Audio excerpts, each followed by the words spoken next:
Non, Baruch Hashem, on a la chance de continuer notre Torah 8 du Likutei Moharan.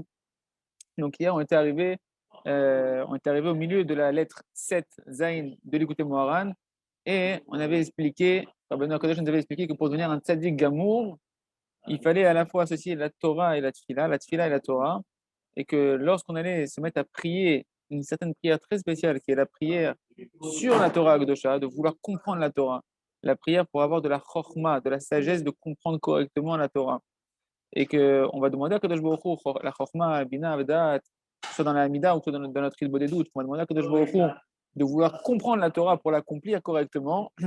À ce moment-là, on avait dit que dans la Torah, elle contient en réalité la capacité de trier le mélange entre le bien et le mal qu'il y a dans nos quatre éléments fondamentaux par lesquels on a été créés, qui sont à la racine de tous les mauvais traits de caractère et tous les mauvais désirs. Parce que la Torah, elle contient ce qui est permis, ce qui est interdit, ce qui est caché, ce qui est pas soul, ce qui est tamé, ce qui est taor.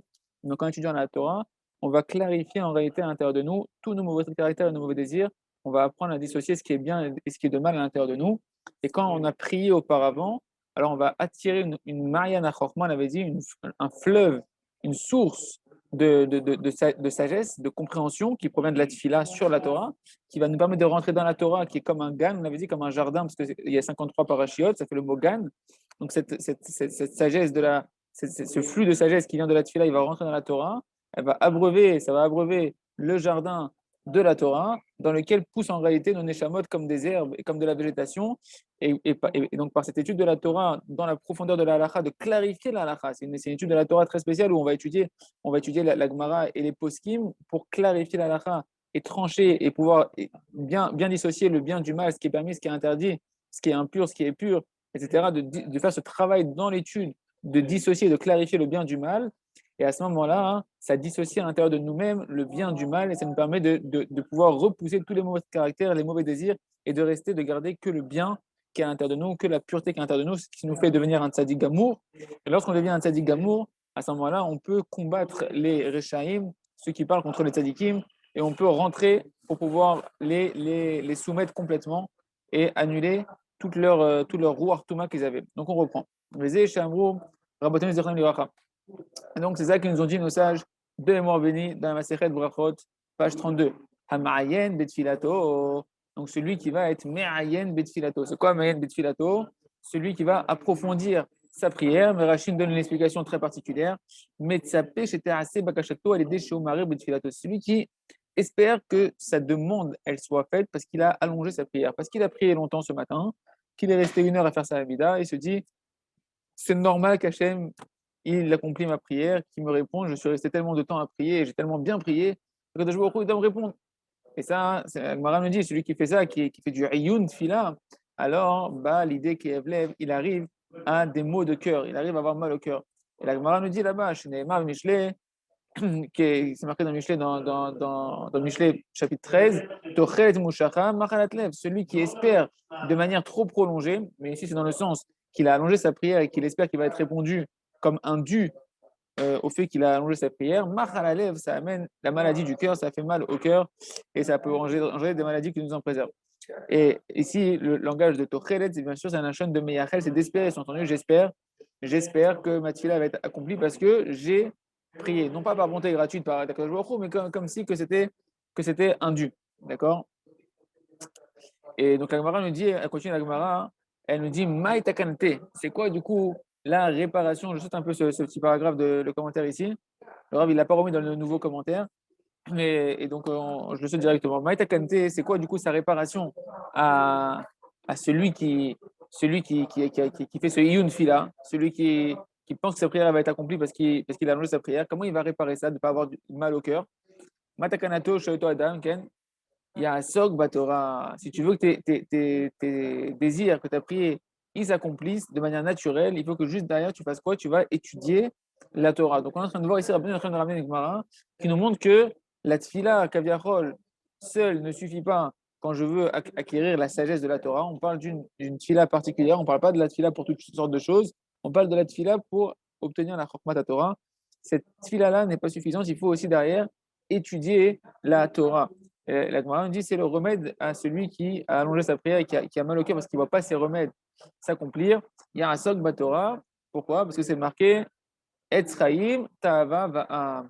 La Torah, c'est un arbre de vie. Et Ta'ava va, quand tu t'occupes de cet arbre de vie qui est la Torah, que tu étudies la Torah, Ta'ava, tous les désirs que tu as dans ton cœur, bah, ils vont venir, ils vont s'accomplir et ils vont pouvoir se matérialiser.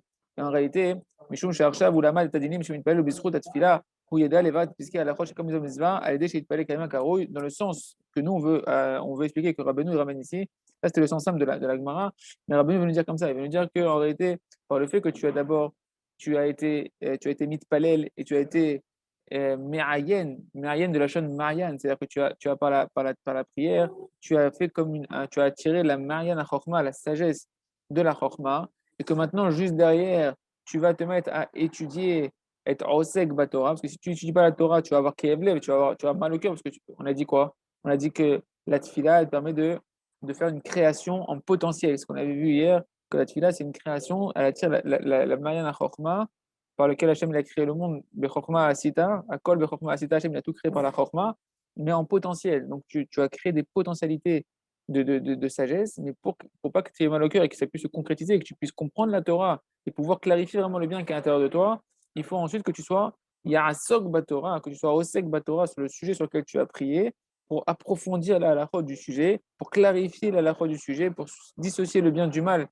qu'il y a dans ce sujet-là, et ainsi clarifier à l'intérieur de toi tout le bien et le mal, et concrétiser, parce qu'on a dit que la Torah, c'était la création en concrétisation, c'était la création concrète, du passé du potentiel au concret, et maintenant tu vas concrétiser cette prière que tu as faite pour la Chokmah, elle va se concrétiser à l'intérieur de toi, et tu vas te clarifier et devenir quelqu'un de bien, et pouvoir accomplir la Torah. Mais c'est ça qu'on a dit, parce que la tfila, seule, sur la Chokmah, elle n'est qu'en réalité une construction en potentiel. Et elle ne se concrétise, elle passe du potentiel au concret seulement. Hacheba et la Torah, quand elle arrive, cette fille-là, elle a attiré ce flux de sagesse, cette source de sagesse, et elle la met maintenant dans l'étude de la Torah. Parce que la Torah, c'est elle qui va être la création concrète. Et maintenant, donc, tu as ton désir que tu voulais de vouloir accomplir le Ratzon Hashem, de comprendre la volonté de Kadosh Baruch Hu, de connaître Hashem dans sa Torah, de clarifier qu'est-ce qu'Hachem veut de toi dans la Torah et de l'accomplir, et bien maintenant que tu as prié sur ça et étudié le sujet avec cette kavana-là, tu vas pouvoir passer du potentiel au concret, parce qu'on a dit que la Torah, c'était la création en concret. Alors on me dit maintenant, on peut bien clarifier les paroles du pasuk quand on avait dit, d'ailleurs on dit ça tous les matins quand on fait le Yirasan avant d'étudier la Torah, car Hachem, il donne la chorma, mipiv da'at udvuna, de sa bouche, il donne le da'at, la compréhension et le discernement. Atfila, c'est quoi Hachem, il donne chorma? C'est quoi Hachem, il donne la chorma? Atfila, c'est la chorma. C'est pas la chorma, mais c'est elle, c'est la tfila sur la chorma qui va attirer la chorma, la sagesse de la chorma, la source de la chorma pour comprendre la Torah. Haïnou matay atfilot min kablot b'chinat v'Hashem iten chorma. C'est quand que les tfilot vont être accomplies, d'accord, et que et dans la dimension que Hachem il te donne la sagesse véritablement, c'est qu'Hachem yesh mipiv da'at ou dvuna. Donc ça veut dire quoi? Le sens c'est quoi? Hapé, c'est le dibour, la parole, elle va permettre de passer du potentiel au motzi mi koach mi marshava et la poal, donc de la pensée à la concrétisation, va kavana basé les limud à Torah, kirak batora shiv poal ou shlemut idgalut. Idgalut achokma. Donc en réalité, on parle de quoi ici? On parle de d'Afka la tfila qui est sur le fait de vouloir connaître la Torah. J'ai sauté une page, Mechila. C'était une page ou pas? J'ai l'impression que c'était une page. Voilà, c'est là. Okay. C'est simplement ce type de tfila-là, d'accord? Cette tfila qui est sur l'étude de la Torah, qui va nous permettre par la Torah de passer du potentiel après au concret quand on va l'étudier, parce que le dévoilement de la chokma que tu as attiré par la tfila, il se fait dans la Torah. C'est la Torah qui te permet après de concrétiser la chokma que tu as attirée par ta tfila. Vaïnou, dire-t-il. Et c'est ça le passou qui dit dans Parashat Bereshit, dans Sefer Bereshit, Perek Bet, le fameux passou qui nous dit V'nahar yotze me'eden le'ashkot et agan u'bisham iparel v'ya le'arba rashim. Il y avait un fleuve qui sortait du jardin d'Éden, du Éden, de l'Éden, d'accord, et ce fleuve-là qui sortait du Éden, il descendait pour abreuver le jardin. Et de là-bas, hein, il se séparait ce fleuve-là en quatre têtes principales de fleuves qui vont sortir de là-bas. Là, Rabbeinu va nous expliquer tout ce verset-là par rapport à ce qu'on a vu. Éden, donc le Éden qui se trouvait dans le jardin, hein, ou Behinat Tfila. C'est la dimension de la prière. Pourquoi c'est la dimension de la, de la prière? Qui est Eden, Ain Lorata. Toute la notion du Gan Eden, cet endroit qui s'appelle le Eden, ils ont dit Ain Lorata, l'œil, il n'a pas d'emprise dessus, l'œil, il n'a pas encore vu, aucun œil humain vivant ne peut voir ce Eden-là, il est au-delà de l'œil. Pourquoi? Mon cher amour, dans ma série de Brachot, page 34, c'est marqué, Agmara nous dit que ce passouk nous fait référence au Eden, au délice d'en haut, que l'œil, il n'a pas d'emprise dessus, que personne n'a de asaga. Parce que pourquoi? Parce que c'est quelque chose qui est surnaturel, qui est au-delà de la création naturelle de ce monde-là, et donc on ne peut pas avoir d'emprise dessus. Et donc maintenant on comprend le lien avec la tfila. Chez eux, la tfila, chez eux, les malam c'est la dimension de la prière, que la prière, comme on avait vu dans la Torah 7, elle est au-dessus de la nature, qui a les des tfila, meshana teva, parce que par la prière, tu peux transcender la nature. Donc en réalité, si on regarde bien, on avait dit que le Gan, on avait expliqué déjà que le Gan c'était la Torah, qui a 53, le mot Gan ça fait 53 valeurs numériques comme la Torah, elle a 53 parachiotes. Donc le Gan Eden, en fait, quand on te parle du Gan Eden, le Gan c'est la Torah et le Eden c'est la prière. Le Gan Eden, en réalité, de chacun, le paradis sur terre de chacun, c'est d'associer la prière à la tfila, de prier sur la Torah et de pouvoir accomplir la Torah et donc ainsi de pouvoir faire le but pour lequel tu as été créé, de connaître Hachem, de donner de la satisfaction à Kadosh Baruch Hu, de te lier à Kadosh Baruch Hu, de recevoir du plaisir du lien à Kadosh Baruch Hu, c'est le Gan Eden. Et le Gan Eden, c'est donc en réalité tfila associé à l'étude de la Torah. Chez Gam, il est mal parce que la tfila, on a dit, c'est le Eden parce qu'elle est au-delà de la nature. Et d'ailleurs, on a dit chez Prinat Eden Ain Lorata que le Eden, aucun œil n'a d'emprise dessus parce qu'il est malam la teva, parce qu'il est au-dessus de la nature et que personne n'a de l'emprise dessus, vu que c'est surnaturel. Et mamash, la tfila aussi, on appelle le monde de la tfila au niveau rouhani, on l'appelle Alma de Kassia. La Torah s'appelle Alma de Galia, c'est le monde dévoilé. Parce que quand tu étudies la Torah, tu vois concrètement que tu reçois de la compréhension, tu as plein de connaissances que tu reçois, que tu perçois avec tes yeux tout de suite, que tu peux concrétiser, tu vois concrètement ce que tu fais. C'est que la prière, c'est le monde des Alma des Kassia, c'est le monde qui est caché, qui est voilé, parce qu'une personne, elle prie et pendant un certain temps, elle peut ne pas avoir de réponse, elle peut ne pas avoir les répercussions de cette tefila. Et donc l'œil n'a pas d'emprise sur l'effet que la tefila, elle fait. Parce que autant la Torah, tu vois tout de suite que tu vas apprendre des nouvelles choses, tu peux faire des drachot sur ça, tu peux commencer après à faire des cours avec, tu te remplis de connaissances. Mais la prière, tu pries sur quelque chose et tu vois pas le résultat, tu ne sais pas à qui tu t'adresses, tu ne sais pas où tu t'adresses. En tout cas, avec tes yeux, tu ne vois pas de réalité. Et donc, c'est le monde qui est caché, c'est un monde qui est surnaturel, qui est au-delà de l'œil humain. C'est le Eden, et en réalité, Rabbi Nathan de Breslev nous dit qu'en réalité, la tfila, la hitbo des doutes, quand on prie sur la Torah, Kipshuto ze sha'ar hamishim, c'est la 50e porte que le Mashiach il doit amener pour purifier le monde, sur laquelle Aïn Lora'ata, l'œil n'a pas encore vu cette 50e porte. Et Rabbeinu Akadosh, Rabbi Nathan de Breslev, il est venu nous amener, lui qui a dit Béni ben Mashiach en Hilou, quand moi Mashiach, il n'y a pas de différence, le secret de la 50e porte, comment pouvoir justement dans sa vie vivre déjà le Gan Eden. C'est de s'attacher à la tfila, mais la tfila sur l'étude de la Torah et étudier la Torah pour l'accomplir. Et à ce moment-là, on est dans le Gan Eden. Maintenant, on comprend bien le verset maintenant. Donc, c'est quoi le fleuve? Le fleuve, on a dit que c'est la Chorma, c'est le flux de Chorma, la source de Chorma. Comme on avait expliqué, c'était le Mayan Chorma, la source la source jaillissante de Chorma. C'est ça le fleuve. D'où il sort, d'où elle sort, d'où sort la source de la sagesse, de pouvoir comprendre la Torah. Yotze Eden, parce que le fleuve, il sortait du Eden. Donc, d'où elle sort la source de la sagesse? Elle sort de la Tfila, et nous, la Tfila. De la Tfila, bien entendu, on parle de la Tfila sur l'étude de la Torah. Canal, comme on l'a vu au-dessus. Ou Marianne, il va t'acheter, comme c'est marqué, que la source, donc on parle de la source de la sagesse, elle sort de la maison d'Hachem. Or, c'est quoi la maison d'Hachem? Bet Hachem, c'est la Tfila, comme c'est marqué, qui beti bet tefila, car ma maison, c'est une maison de prière. Donc, tu vois que de la prière, qui est la maison d'Hachem. C'est pour ça que le Rav dit toujours, qu'est-ce que c'est Hachem? Hachem, c'est la prière. Hachem Arouche, il dit, tu veux savoir c'est quoi Hachem? Allez, je te donne quelque chose que tu peux entreapercevoir. Eh bien, c'est la prière.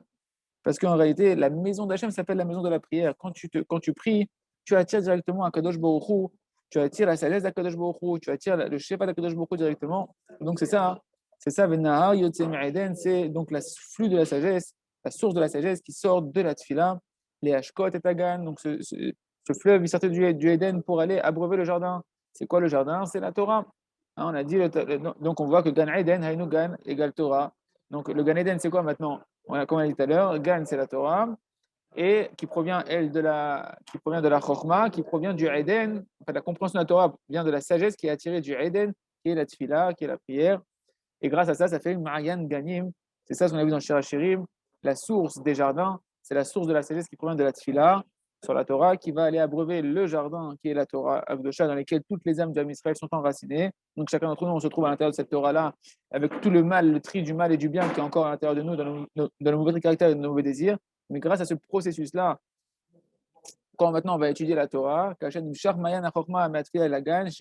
maintenant la source de la Chokma, de la sagesse, elle va être attirée depuis la Tfila sur la Torah vers l'étude de la Torah en elle-même.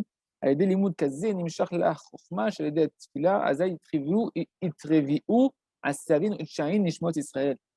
à ça, maintenant, ça va abreuver. C'est quoi les Hashkot et Tagan?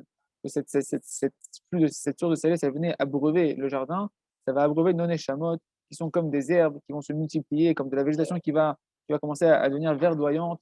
C'est les âmes de l'âme Israël, Ken, parce que la source de la sagesse est venue nous abreuver.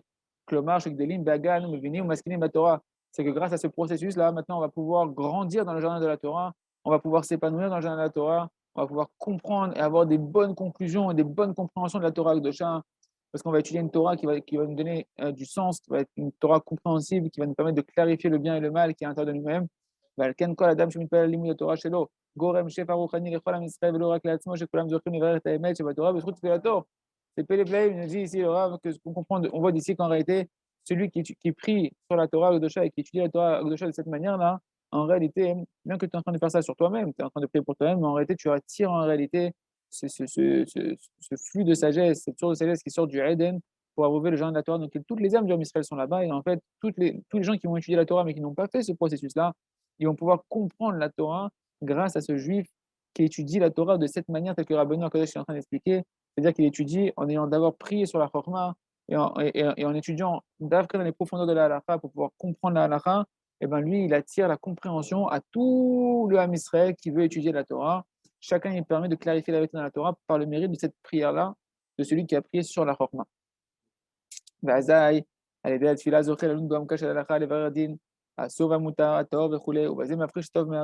Et donc, grâce à ça, celui qui va maintenant étudier après avoir prié de telle manière, il va pouvoir sommeiller, enfin, rentrer dans les profondeurs, il va pouvoir plonger dans les profondeurs de la loi juive, de la halakha, pour clarifier la loi, qu'est-ce qui est interdit, qu'est-ce qui est permis, qu'est-ce qui est pur, etc. Et ainsi, il va pouvoir séparer le bien du mal qui est à l'intérieur de lui-même. Et donc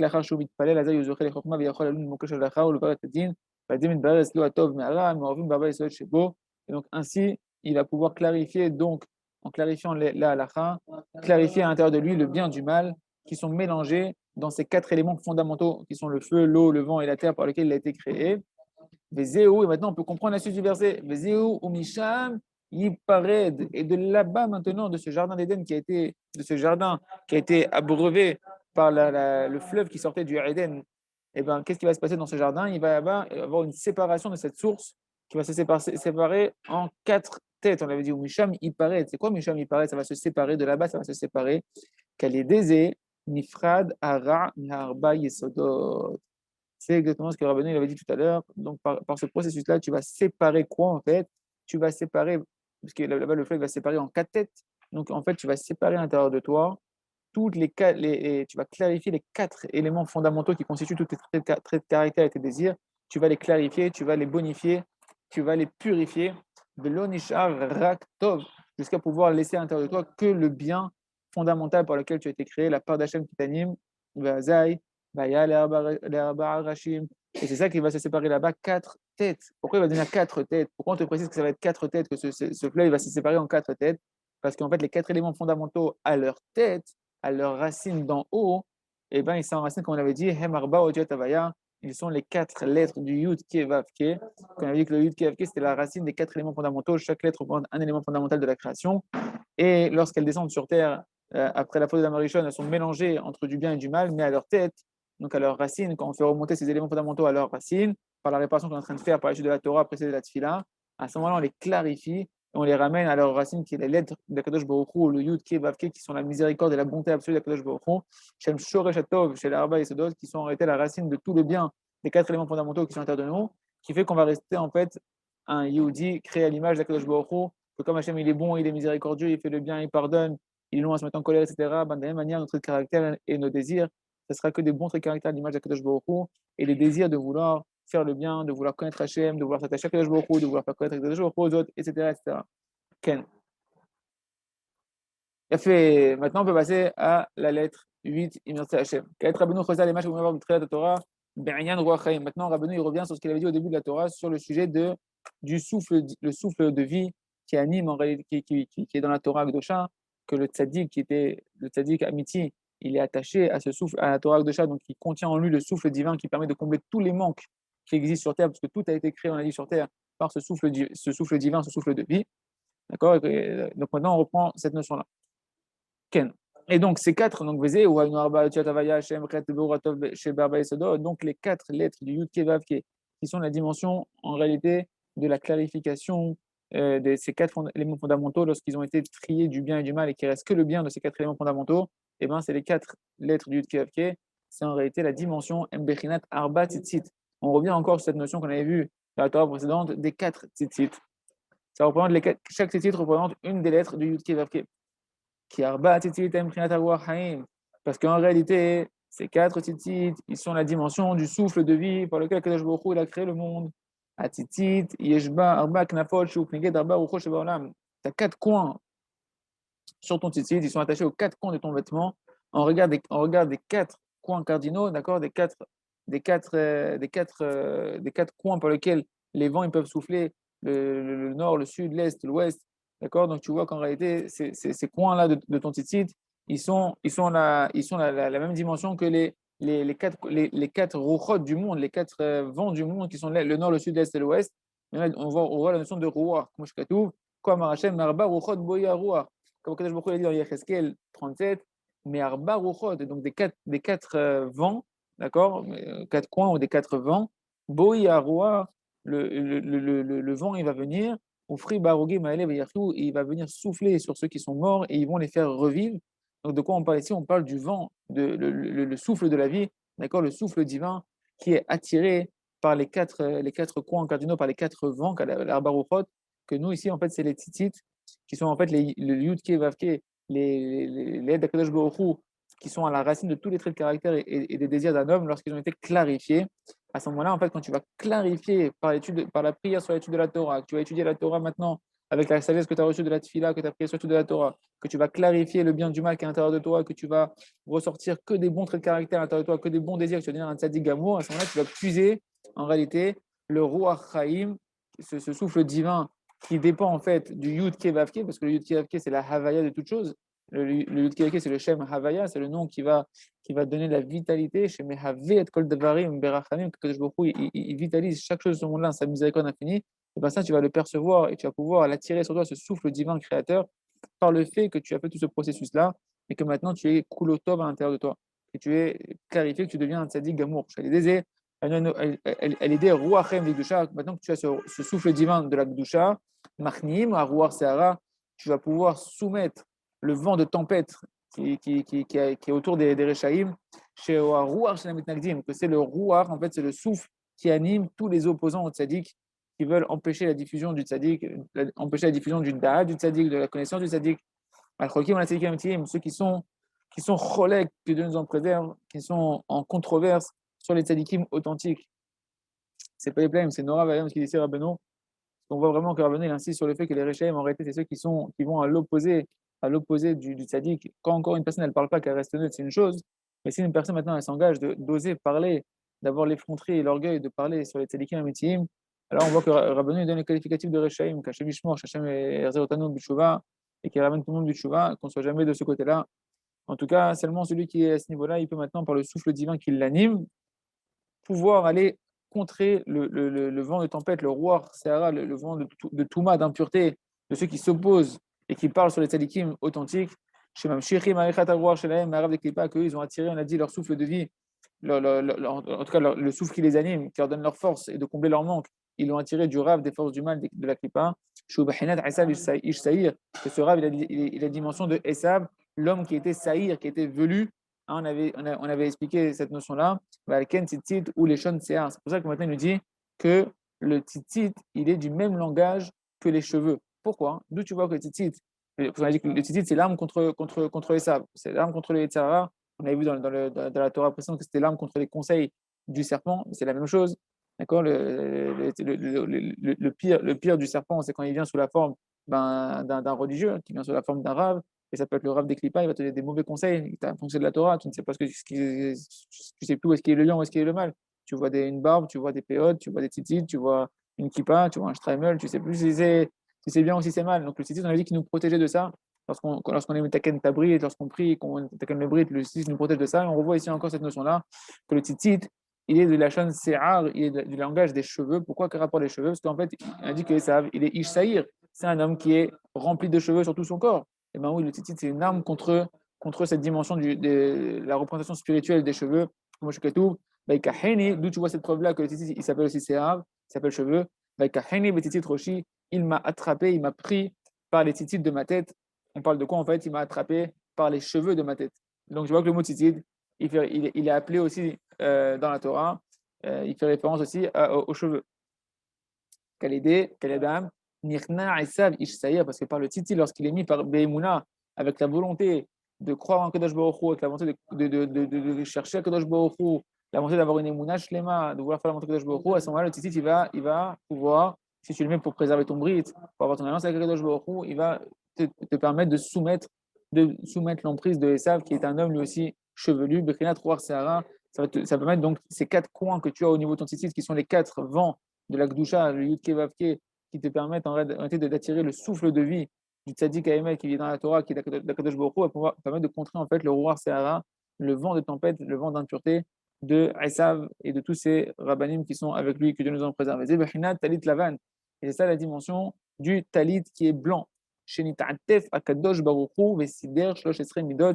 Quand Moshe Rabbeinu a demandé à Akadosh Baruch Hu de lui dévoiler, de se dévoiler à lui, Akadosh Baruch Hu, il s'est marqué qu'il s'est les Chachamim disent dans ma série de Rosh Hashanah, page 17, que Kadosh Baruch Hu, il s'est revêtu d'un talit blanc avant de pouvoir dévoiler ses 13 attributs de miséricorde. Pourquoi? Qui Hashlosh, Esrei Midot, parce que les 13 attributs de miséricorde qui sont Hachem, que Hachem il est miséricordieux avant la faute, que Hachem il est miséricordieux après la faute, qu'il est bon, miséricordieux par bonté gratuite, et qu'il est long à se mettre en colère, qu'il est rempli de chesed et de vérité. Et on avait vu déjà dans le début de la Torah, vous vous rappelez, Erech HaPaim, on avait expliqué, ça voulait quoi, et la suite, c'est Noser Chesed, la film que Hachem garde sa bonté pour des générations, ça aussi on l'avait expliqué, Noser Avon, etc. D'accord. Donc, je vous fais un petit résumé de ce qu'on avait dit. On avait dit que Erech HaPaim, ce qu'il va dire ici, je pense qu'il va le résumer, donc on va voir. Parce que les 13 attributs de miséricorde, en fait, ils sont la dimension complète, ça représente complètement ce souffle de vie de la Gdusha de Kadosh Baruch Hu, ce souffle de vie qui n'est que miséricorde, car Kadosh Baruch Hu, il a créé le monde que par miséricorde, et il nous a donné un micro-aperçu de sa miséricorde à travers le dévoilement de ces 13 attributs de miséricorde, comme dit le Harizal.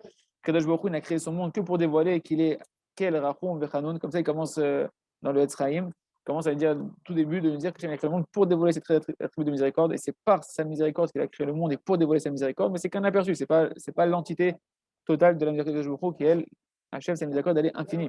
Mais en tout cas, ces 13 attributs de miséricorde, ils sont la dimension du souffle de vie créateur de la Gdusha qui permet de créer toute chose et qui vitalise toute chose et qui complète les manques de toute chose. D'accord? Parce que d'ailleurs, on comprend bien maintenant pourquoi qu'est-ce qui comble les manques, c'est le souffle de vie. Parce que combler un manque, quand tu as un manque dans ta vie, eh ben, il faut que tu espères dans la miséricorde de Kadosh Baruch Hu. Et plus tu vas croire dans la miséricorde de Kadosh Baruch Hu, quand on est en train de voir que la miséricorde de Kadosh Baruch Hu, c'est ça le but de la création du monde, c'est de te dévoiler à toi sa miséricorde infinie, même que tu es indigne. Et ben, c'est ça que le Tzaddik va nous apprendre, c'est que même si tu es indigne, va chercher en réalité, à travers ton sentiment que tu te sens indigne, va chercher la miséricorde de Kadosh Baruch Hu. C'est pour ça qu'Hachem t'a créé, c'est pour ça qu'Hachem t'a fait aussi que tu sens que tu es indigne, pour connaître ce sentiment qu'Hachem il est que miséricordieux, mais ce sentiment-là, cette émouna dans la miséricorde de Kadosh Baruch Hu, en elle-même, elle va attirer le souffle de vie, parce que ce souffle de vie, on est en train de voir ici que c'est les 13 attributs de miséricorde de Kadosh Baruch Hu, Et donc, ça va attirer ce souffle de vie qui comble les manques et tu vas pouvoir combler ton manque par la miséricorde d'Akadosh Baruch Hu, par bonté gratuite d'Akadosh Baruch Hu, parce qu'Hachem il est long à se mettre en colère, parce qu'Hachem il est raf chesed, il est bon à faire du. Etc. etc., etc. Nous, comme voir les L, comme c'est marqué au-dessus, chez Erech Hapaim, donc d'où tu vois que maintenant les 13 tribus de miséricorde, c'est le souffle divin de la Gdusha. Comme on avait vu au-dessus, comme il avait expliqué Rabbeinu, que Erech Hapaim, ça représente le fait d'être Arichut Aruach, c'est de pouvoir être long à se mettre en colère. En fait, dans les mots, on voit Erer, c'est allonger, Ruach, le souffle. Donc tu vas soupirer et tu vas allonger ton souffle, une grande inspiration, que tu vas aller chercher le souffle divin dans le tzaddik auquel tu es attaché, qui lui contient le souffle divin à l'intérieur de lui. Chez Mekani Ota a l'aider à Rav Chesed, c'est la suite des 13 tribus de miséricorde, que tu vas attirer ce souffle divin par le Rav Chesed, le Rav de l'Akdusha, qui est Kulo Chesed, qui contient en lui le souffle divin, chez Tzaddik Agamour, qui est le tzaddik qui est Gamour, chez Mitzada Chesed, que lui est du côté de la bonté. Nosé Avon, on a dit que ce tzaddik-là qui est Gamour, justement, c'est la grande miséricorde de Kadosh Baruch Hu qu'il a mis des tzaddikim Gmurim qui eux permettent de nous pardonner toutes nos fautes volontaires et de nous permettre de pardonner toutes nos fautes qui sont même les fautes faites par rébellion.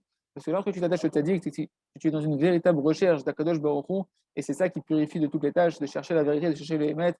On le trouve chez le tzaddik. Le tzaddik, il a cette capacité par son humilité de réparer toutes nos fautes et ainsi de combler tous les manques qui sont à leur racine en fait ils sont venus ces manques-là parce qu'il y avait des fautes. Et lorsque le tzaddik pardonne tes fautes, il comble tes manques. Tout ça par le fait que tu as allongé ton souffle. Ça, c'est dans les 13 attributs de miséricorde.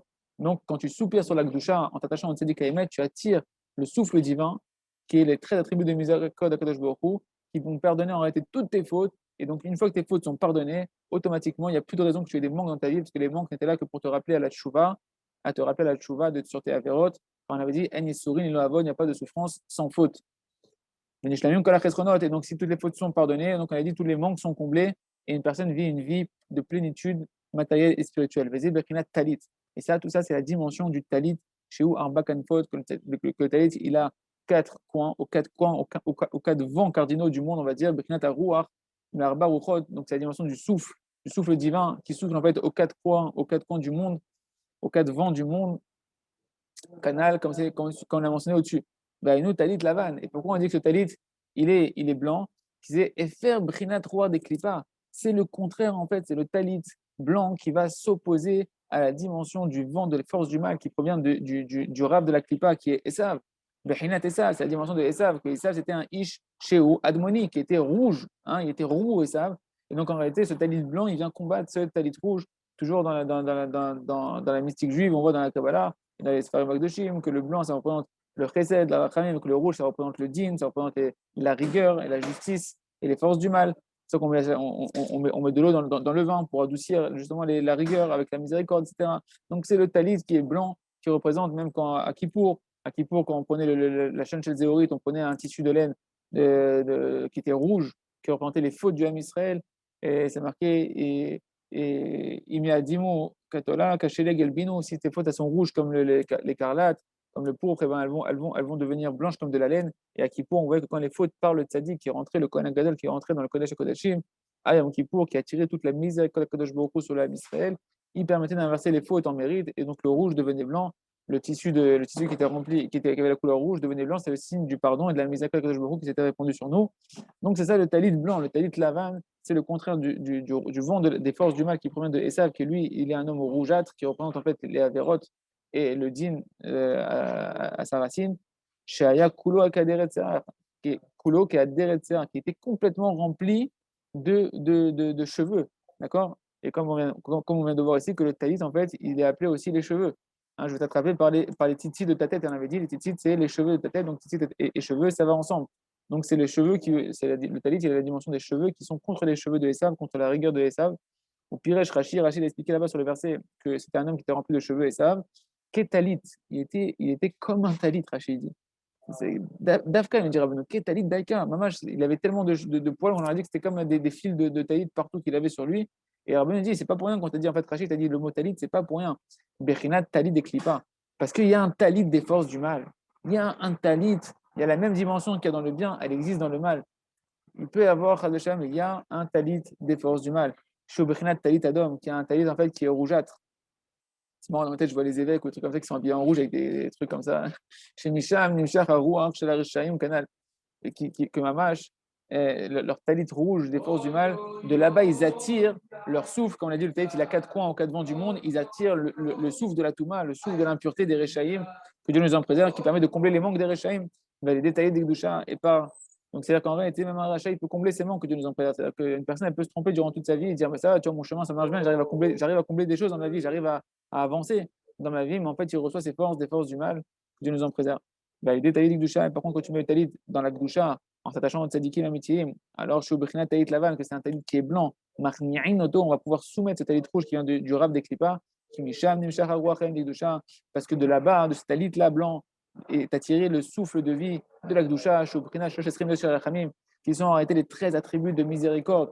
Une personne qui a le sommet sur son talit, elle ne sait pas qu'en réalité, par ce talit-là, elle peut se pardonner toutes ses fautes. Elle est protégée de toutes les accusations. Si elle le met Be'emunash les mains, elle peut attirer sur lui en réalité toute la miséricorde de Kadosh Baruch Hu qui pardonne toutes les fautes. Valken, Mitatef, Akadosh Baruch Hu.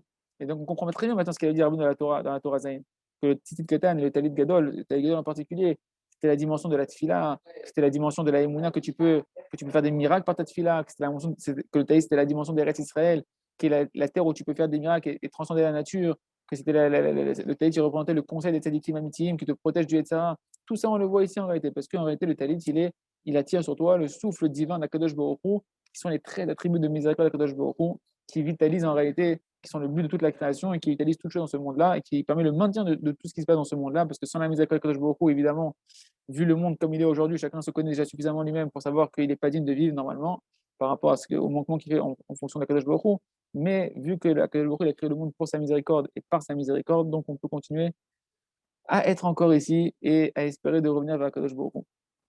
Okay, donc c'est pourquoi lorsque Kadosh Baruch Hu il s'est recouvert, lorsqu'il s'est recouvert de son talit blanc, Daïka précisément, mais Sida Lifnei Moshe, donc précisément il était blanc ce talit-là, et un talit d'Afka, il a pu dévoiler à Moshe, Shlosh Esrei Midosh Al-Rachanim, les 13 attributs de miséricorde, Haïnou Kanal, comme on l'a vu au-dessus, Shem Arouar Didusha, qui sont en réalité le souffle de l'Akdusha, quel est le talit Didusha, parce que par le talit de l'Akdusha, Shubnat Makif, que c'est en réalité la dimension des forces qui nous entourent, Makif pour sa vie, c'est-à-dire les choses qui sont autour de nous, et c'est comme ça que le talit, en fait, le talit on s'en revêtit, et il nous entoure tout autour comme une barrière de sécurité. C'est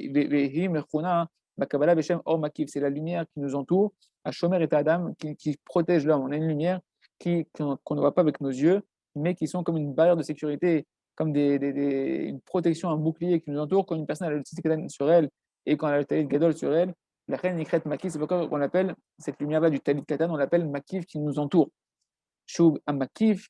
Et donc cette force-là va être d'autant plus vraie et d'autant plus grande qu'on avait vu dans la Torah précédente, en fonction de la émouna que tu mets dedans. Une personne va croire dans son talit, pas dans le talit en lui-même, mais dans la émouna que Kadosh Baruch Hu a dit que le talit ça protège et qu'il faut mettre le talit et qu'il met le talit pour faire le racine à Kadosh Baruch Hu, alors ce talit-là, il va avoir la force, il est cachère, de pouvoir le protéger.